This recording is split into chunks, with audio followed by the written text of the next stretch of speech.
Scott, yang lahir pada tanggal 14 Oktober 1988 di kota Sydney, Australia. Dia masih berusia 26 tahun saat kematiannya. Stephanie adalah anak dari pasangan Robert Scott dan Marilyn. Dia memiliki 2 saudara laki-laki dan 2 saudara perempuan. Keluarganya pernah menetap di kota Canowindra sebelum akhirnya pindah ke kota Leyton. Stephanie adalah seorang guru di Leyton High School. Dia sangat berdedikasi pada murid dan rekan sesama guru. Dia juga sangat dicintai oleh para muridnya.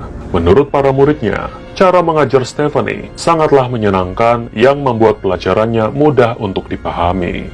Saat itu, Stephanie sudah bertunangan dengan seorang pria bernama Aaron Leeson Woolley, seorang pria yang dulu pernah menjadi teman sekolahnya saat masih di Canowindra. Aaron juga sudah lama dekat dengan keluarga Scott, karena ayah Stephanie pernah menjadi kepala sekolah tempat Stephanie dan Aaron belajar di Canowindra High School. Sehingga dari masa sekolah itulah, Aaron mulai mendekati Stephanie, yang adalah anak dari kepala sekolahnya sendiri. Setelah lulus dari sekolah, mereka pun berpacaran sambil berkuliah di tempat masing-masing. Pada tahun 2013, Aaron melamar Stephanie dan berniat untuk menjadikan Stephanie sebagai istrinya. Selama 2 tahun, mereka merencanakan pernikahan dan mempersiapkan sedikit demi sedikit kebutuhan untuk acara sakral mereka. Di hari-hari menjelang pernikahan mereka, Stephanie disibukkan dengan persiapan acara yang semakin dekat, sekaligus pekerjaannya sebagai guru yang mengharuskannya mencari guru pengganti selama dia mengambil cuti pernikahan dan bulan madu. Namun hari yang tak pernah dibayangkan oleh kedua pihak keluarga akhirnya datang juga. Setelah Stephanie dikabarkan menghilang tak sampai 1 minggu sebelum pernikahannya.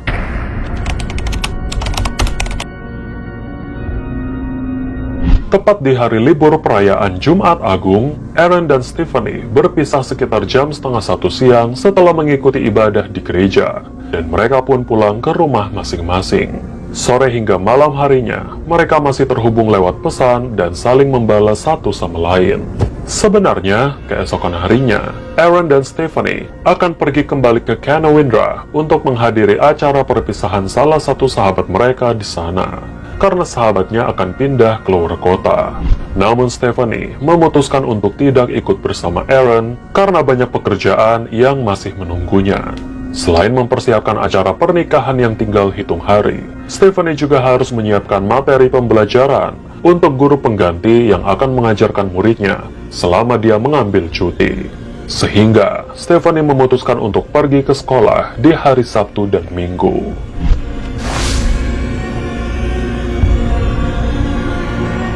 Tepat pada hari Minggu Paskah, setelah dia mengikuti ibadah, Stephanie pergi ke sekolah dan menyiapkan segala materi yang dibutuhkan untuk guru yang akan menggantikannya mulai Senin besok. Dengan menggunakan mobil Mazda warna merah, Stephanie mampir ke salah satu rekan gurunya yang tinggal tak jauh dari sekolah untuk meminta dibukakan gerbang dan pintu. Setelah mereka berdua sampai di gerbang sekolah, Stephanie memarkirkan mobilnya di dekat gerbang dan masuk ke area sekolah, lalu mengunci gerbang sekolahnya, sementara rekannya pulang ke rumah. Namun hingga malam hari tiba, Stephanie belum juga pulang ke rumahnya.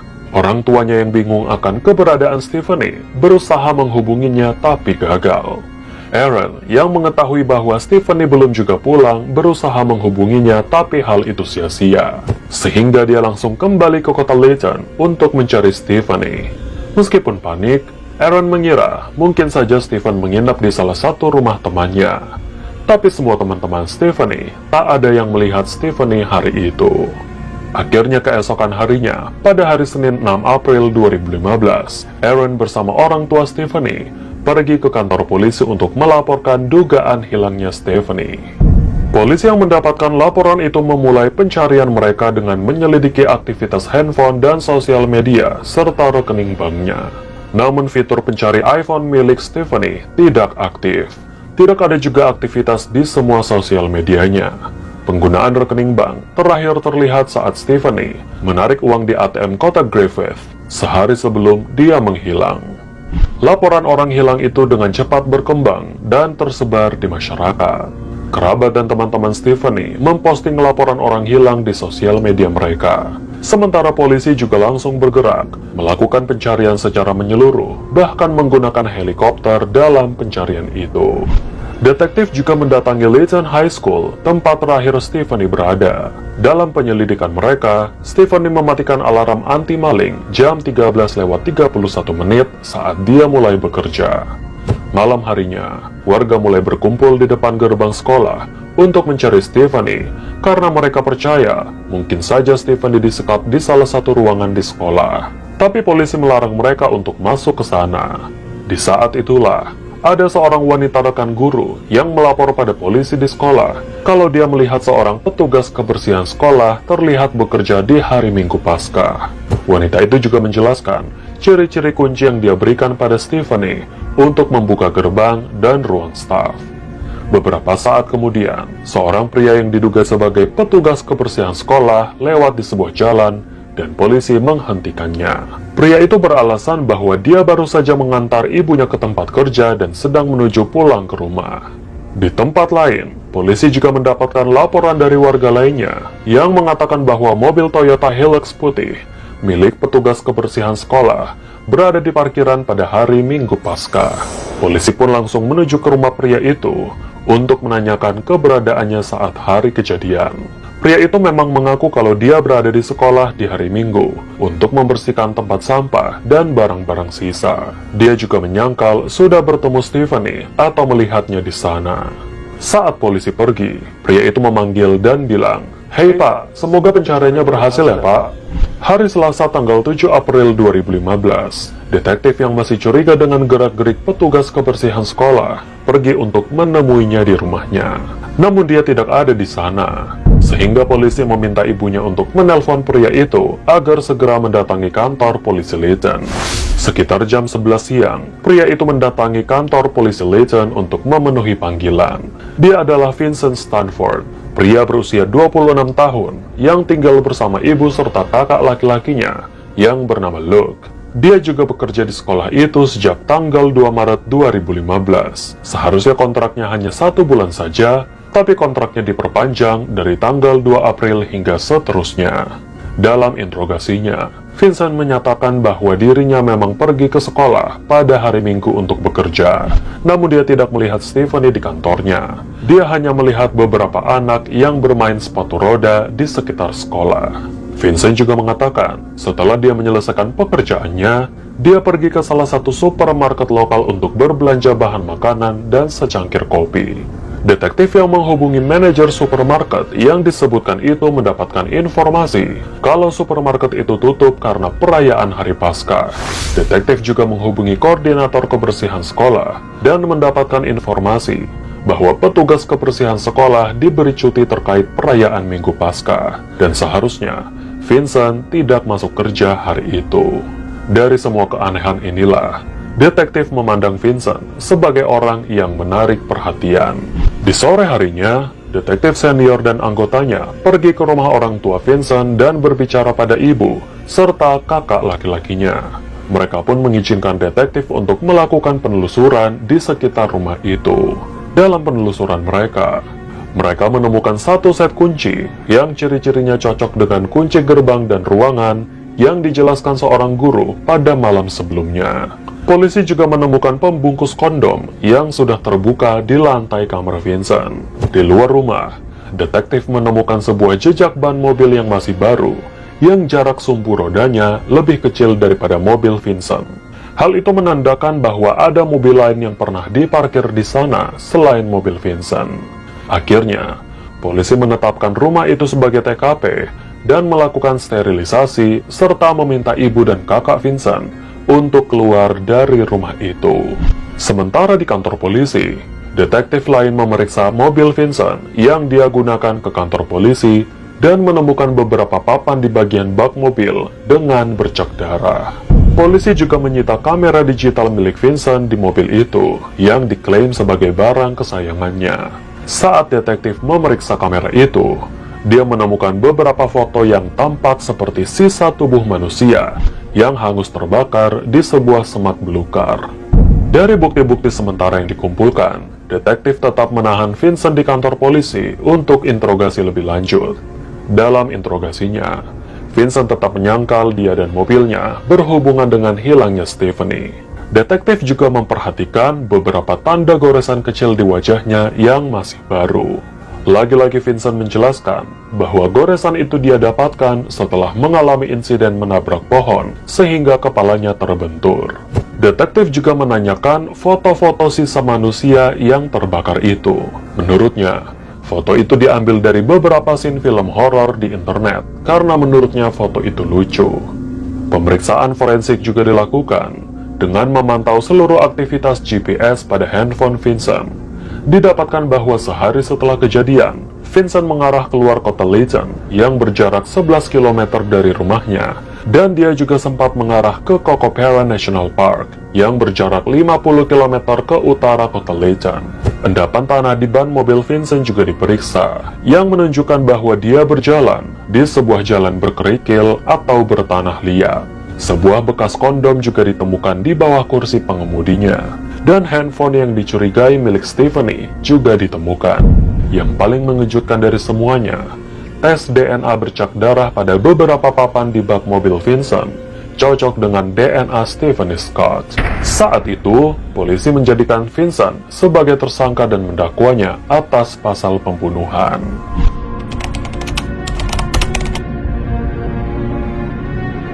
Sekitar jam setengah 6 pagi, detektif memberitahu keluarga Scott bahwa Vincent sudah dijadikan tersangka.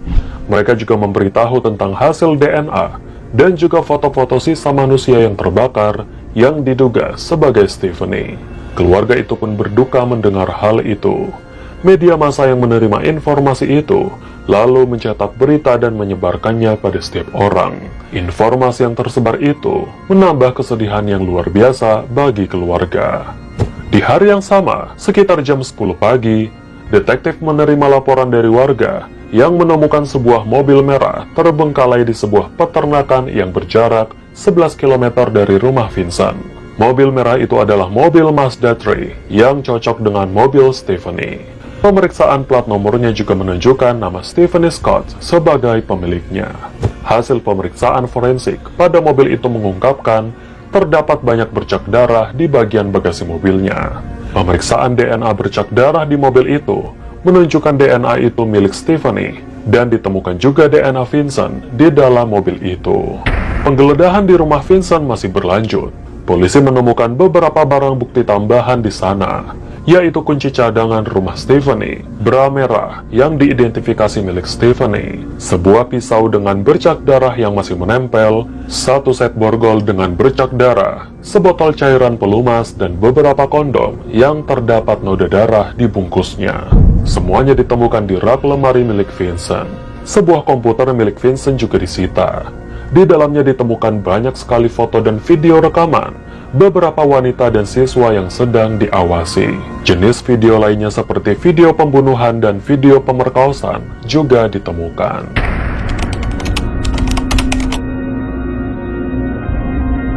Sekitar jam 8 pagi, seorang saksi datang ke kantor polisi dan menyatakan bahwa dia melihat seorang pria melemparkan sesuatu yang dilihatnya sebagai laptop ke dalam sungai kecil sekitar jam 4 sore pada Minggu Paskah. Setelah melemparkan laptop itu, pria itu pun pergi mengendarai mobil berwarna merah. Polisi yang menerima laporan itu segera melakukan penyelaman ke dalam sungai dan menemukan sebuah laptop yang hasil pemeriksaannya itu adalah laptop kerja milik Stephanie Scott.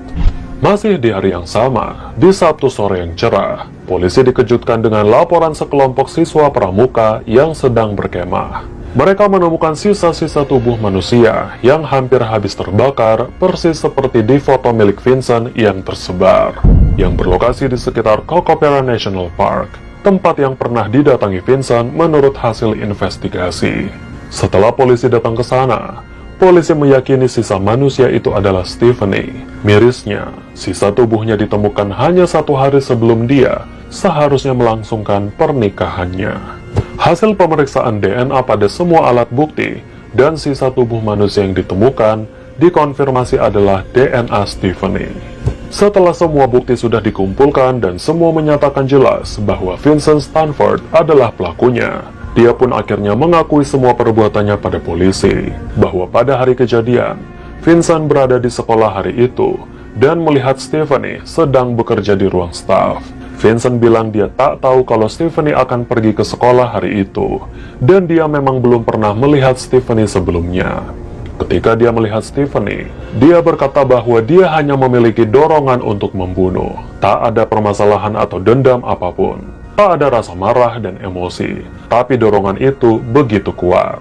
Setelah Stephanie selesai bekerja, Stephanie juga sempat bilang kalau dia akan pulang dan mengucapkan selamat Paskah pada Vincent. Saat Stephanie mau membuka gerbang sekolah, Vincent lantas membekap mulut Stephanie dari belakang dan menyeretnya ke dalam gudang. Dia mengeluarkan pisau yang dia bawa sebelumnya. Alasan Vincent membawa pisau awalnya hanya ingin membuka sesuatu. Stephanie sempat melawan, namun Vincent terlalu kuat dan dia memukul wajah Stephanie tanpa ampun hingga tak sadarkan diri. Dia juga menikam lehernya hingga tewas. Setelah membunuh Stephanie, dia mencuri cincin tunangan di jari Stephanie dan sempat pulang ke rumah ibunya untuk makan siang, makan sandwich dan minum kopi, serta mengambil beberapa peralatan seperti alat pembersih, sebotol pelumas serta kondom untuk memperkaos mayat Stephanie. Setelah menyelesaikan aksinya di sekolah dan membersihkan TKP, dia memasukkan tubuh Stephanie tanpa busana ke dalam bagasi mobil Mazda berwarna merah, dan dia mengendarai mobil Stephanie menuju ke rumahnya. Vincent lalu berjalan kaki kembali ke sekolah untuk mengambil mobil putihnya dan memarkirkannya di rumahnya juga. Selama semalaman, tubuh Stephanie tetap berada di dalam mobil merahnya yang dibiarkannya terparkir di halaman rumah ibunya Vincent. Pada dini hari, Vincent pergi mengendarai mobil Mazda merah itu menuju ke Cocopeia National Park yang berjarak 50 km dari kota Legend, sebuah taman tempat biasanya Stephanie dan keluarganya sering berkemah, dengan tujuan untuk membuang jasad Stephanie. Tak lupa, dia berhenti di jalan raya untuk menghindari CCTV dan berjalan ke pom bensin untuk mengisi bensin ke jerigen merah yang sudah dia bawa. Tapi mobil Mazda merah itu sempat terekam CCTV pom bensin, walaupun dia berusaha menyembunyikannya. Setelah tiba di Cocopeia National Park, dia pun menurunkan tubuh Stephanie, menutupnya dengan ranting dan daun kering, serta menuangkan bensin, lalu membakarnya. Dia pun pergi ke sebuah sungai untuk membuang laptop milik Stephanie, dan dia mengarah ke sebuah peternakan yang jaraknya hanya 11 km dari rumahnya, dan meninggalkan mobil Stephanie di sana. Dia pulang ke rumahnya dengan menumpang mobil orang lain. Setelah pulang dari sana, masih di hari Senin itu, Vincent menjalankan tugasnya dan kesehariannya seperti biasa. Tetangganya juga melihat bahwa dia mencuci pakaian yang lumayan banyak, sampai jemurannya tidak muat, dan meminjam jemuran milik tetangganya. Sore harinya, dia kembali ke Taman Cocopeia National Park dengan mobil putihnya untuk memastikan apakah tubuh Stephanie masih di sana atau tidak. Dia juga mengambil foto tubuh Stephanie yang hangus dan pergi dari sana. Momen itu sebenarnya sempat terfoto oleh salah satu anggota pramuka yang menginap di sana. Namun dia tidak mengetahui apa tujuan pria itu mengunjungi Cocopeia National Park. Setelah dia pulang kembali ke Legend, dia melihat bahwa sekolah sudah dipenuhi polisi dan warga. Saat itulah dia diberhentikan polisi yang menanyainya, dan dia beralasan bahwa dia baru saja pulang mengantar ibunya ke tempat kerja. Dalam persidangan yang digelar, sebenarnya bukan Stephanie yang menjadi target utamanya. Pada hari kejadian, walaupun semua petugas kebersihan diberikan cuti Paskah, Vincent tetap pergi ke sekolah dan membawa pisaunya untuk memburu gadis 12 tahun yang diincarnya. Dikatakan bahwa gadis itu tinggal di dekat sekolah dan sering datang ke sekolah untuk bermain di sana. Dia berencana untuk menculik serta menghabisinya. Dia sangat terobsesi dengan gadis itu. Maka dari itu, polisi menemukan banyak foto dan video wanita serta gadis muda di file komputernya yang dia rekam secara diam-diam. Rupanya, dia sudah mengawasi mereka sejak lama. Namun rencananya berubah setelah dia menemukan Stephanie di sekolah itu. Terungkap juga bahwa Stephen adalah psikopat sejati. Psikolog yang menanganinya menjelaskan bahwa dia tak menyesal sama sekali atas aksinya itu. Vincent memiliki dorongan kuat untuk membunuh yang tak bisa dia tahan. Psikolog menyatakan bahwa Vincent sebenarnya tak suka membunuh, tapi dia perlu melakukan itu untuk mengurangi dorongan kuat dalam dirinya. Vincent juga adalah orang yang benci disentuh, dan dia menikmati kesendiriannya lewat pekerjaannya sebagai petugas.